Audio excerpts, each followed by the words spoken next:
I hope your week is off to a good start, and hope your Tuesday is off to a good start for that matter.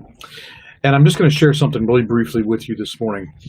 Uh, I have been very concerned over the last several weeks as we've gone further and further into this experience we're all having nationally regarding COVID 19 and all of the surrounding factors.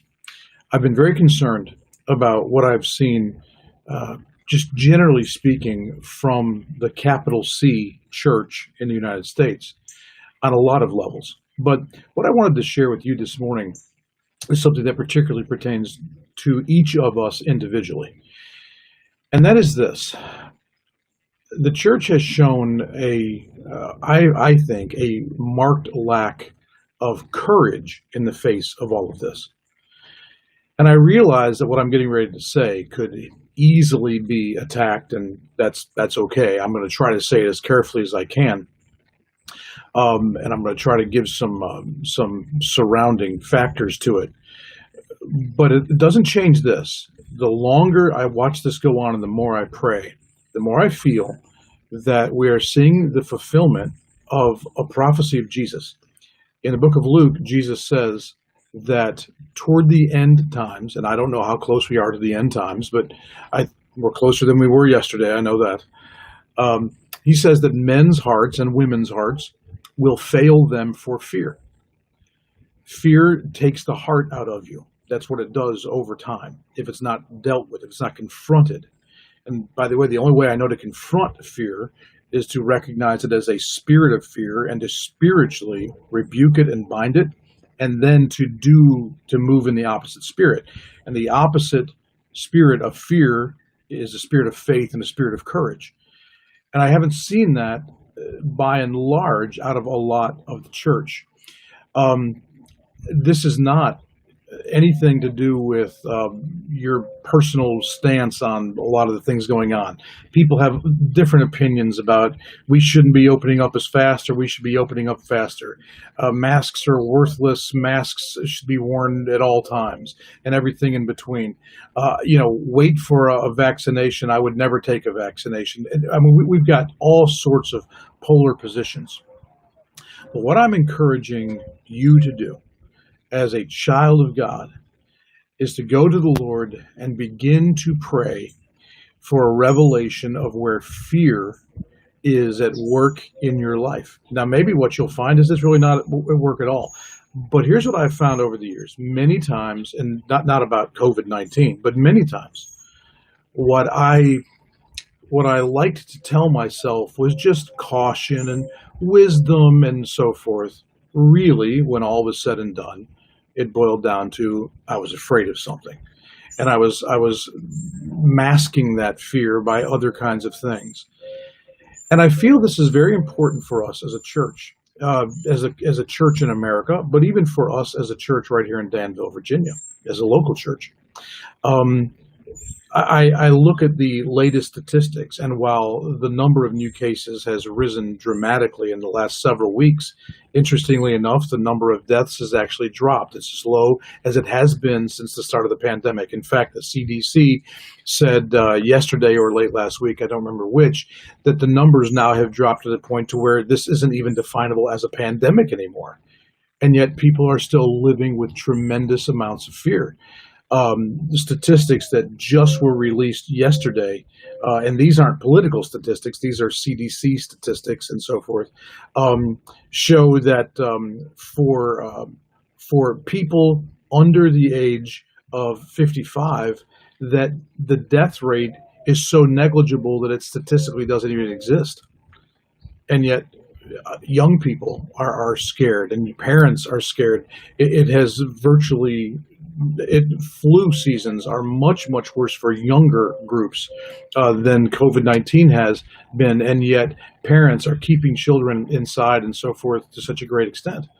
And this isn't, you can believe this or not believe this, but this isn't a political thing I'm talking about. This is very much a spiritual thing.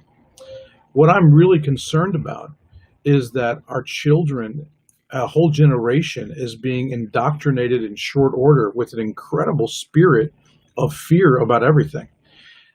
Now, I am super, super. Uh, I'm trying to think of the right word. Put it this way. I give tremendous allowance for people to do what they feel is right for their own health and their own safety and for their family and everything else. I would never want to challenge anybody on that piece of it. That's not what this is about. But I'm just talking about the overall sense of fear that people are just imbibing. And it is getting passed on to our kids. And even if you are choosing to observe a lot of the more strict kinds of requirements or suggestions, I really want to urge you to do that in your family, in your circle of friends, out of from a place where they understand why you're doing it, and make sure they know it's not because I'm living afraid. I had a conversation a week or two ago with someone, and we see some of this stuff differently, but it was a great conversation. And and this person said to me, "I'm doing what I'm doing, but I'm not afraid at all. I'm doing it for other reasons." And I absolutely believe them. I don't believe that we all have to have the same approach to this or the same opinions about the details of what our lives look like and the parameters that we set up for ourselves and our families. I don't think we have to agree on all of those in order for anybody to prove to somebody else I'm not living in fear. So that is not about judging. But I really do ask you to get with the Lord and say, why am I doing what I'm doing? I've had to do that myself. And for me, it was like, Lord, I want to search my heart, and I want you to search my heart and show, and I want to know if I'm not doing some of the things I'm not doing out of a spirit of fear, or what it may lead to, or a spirit of rebellion or anything like that. In other words, search your heart and be honest before the Lord. But I am concerned about the fear. And I do believe the enemy has a large end game from all of this, and I don't think it has a thing in the world to do directly with political movements. I think he's been working on this for a long time. Steph and I, over the years, well, we've mentioned this many times to people, we have watched a growing level of fear long before COVID-19 hit. I'm talking years back. We would have these conversations with each other and with a few other people, where we would watch younger and younger people becoming more and more fearful about things in life that previous generations just weren't afraid of at all. I do believe the enemy has been ramping up, quietly and subtly ramping up fear, and fear dry rots the soul. Fear sucks the heart out of women and men. And that's what Jesus said. People's hearts will literally fail them for fear. And I don't want us to do that. We have not been given a spirit of fear. We've been given a spirit of love, power, and a sound mind. So I really encourage you to move in that spirit. And right along with it, I so encourage you to just pray for our nation. Pray that, and I know this sounds so trite, and I almost feel many times when, as a pastor, I'm encouraging people to pray, that the moment I start talking about that many people just sort of turn it off, tune it out, because after all, prayer is what pastors are supposed to talk about and Christians are supposed to do and whatever. But I just, again, urge you, I implore you, pray. I'm gonna put it this way: pray at least as much as you are on social media or watching TV or talking with friends or whatever about all that's going on in our world. Pray at least that much. Really, what I'd love for you to do is pray far, far more than that. I do believe that God is still looking around and saying, people, I am shaking up everything. I'm shaking up political organizations. I'm shaking up cultural stuff.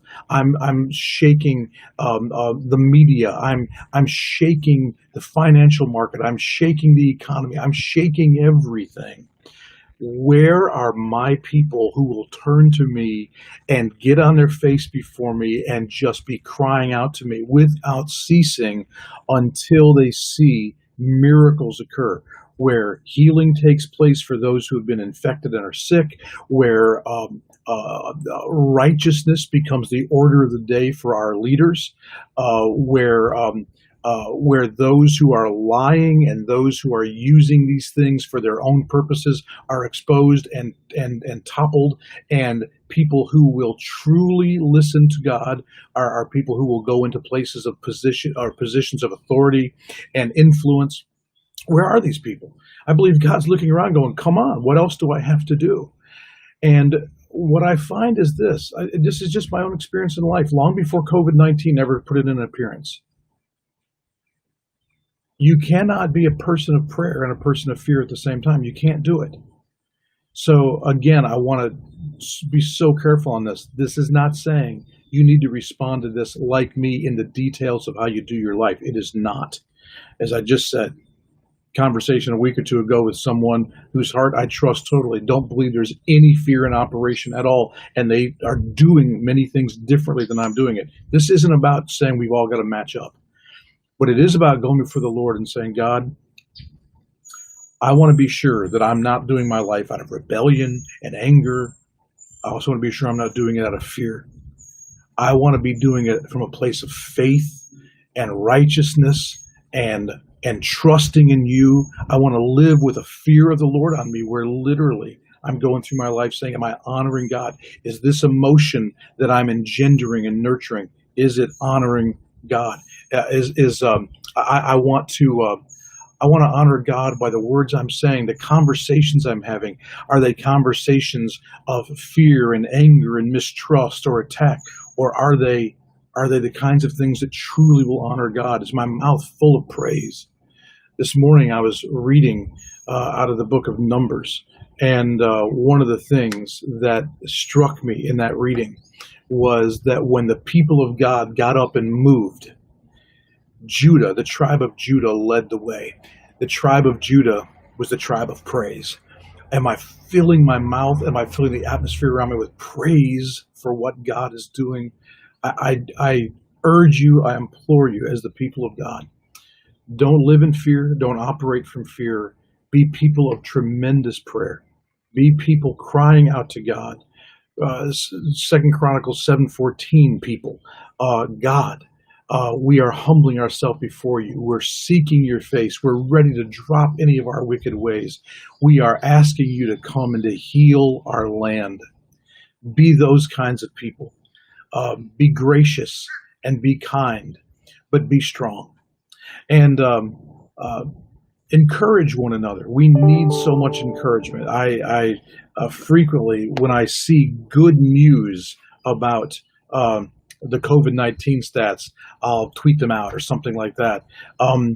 Just because I feel like our world is just being buried in bad news.